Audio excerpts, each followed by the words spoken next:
The devil is in the details is an idiom alluding to a catch hidden in the small print. In other words, something may seem simple, but actually the details are complicated and likely to cause problems.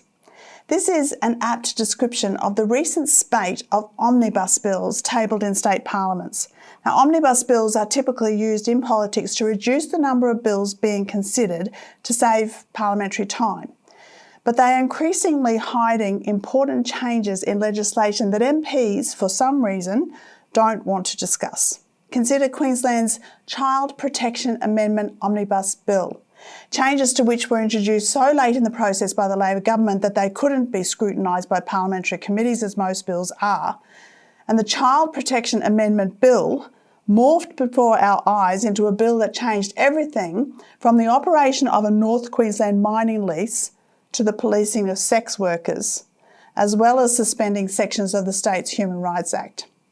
This omnibus bill, deceptively titled Child Protection, included legislation to allow street soliciting for the purpose of prostitution. No wonder the government wanted to hide that detail. The horrendous nature of the Queensland bill is only outdone by the latest omnibus bill introduced by New South Wales MP Alex Greenwich, in which he seeks to allow all manner of degrading behaviour by amending 22 laws and creating one new one. He has called it the Equality Amendment Bill 2023.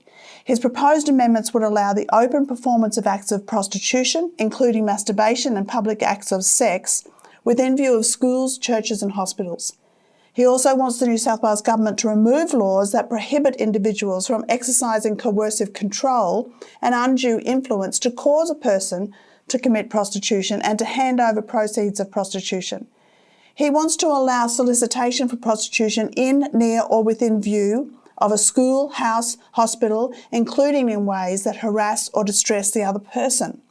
This truly is a disgraceful piece of legislation unworthy of the New South Wales Parliament's consideration.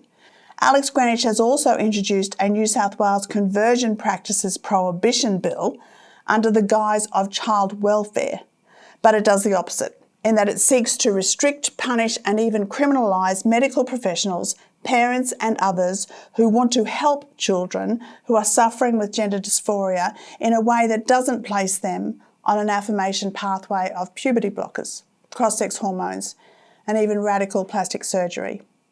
His bill completely ignores the mounting medical evidence against the affirmation-only approach to gender dysphoria due to the documented harms resulting from medical transitioning and the heartbreaking regret of detransitioners.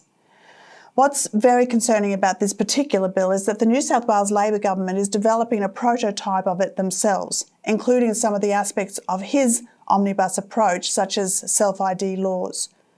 With hidden details such as I've just described being passed into law, it's no wonder that public trust in our politicians and the overall democratic process is in sharp decline.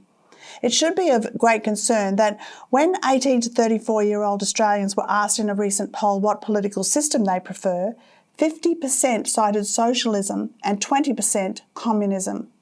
Worryingly, the majority couldn't define what these systems actually represent, and were they properly informed, they would know that socialist governments led to the 20th century being referred to as the bloodiest century in history due to the number of people killed at the hands of their own government.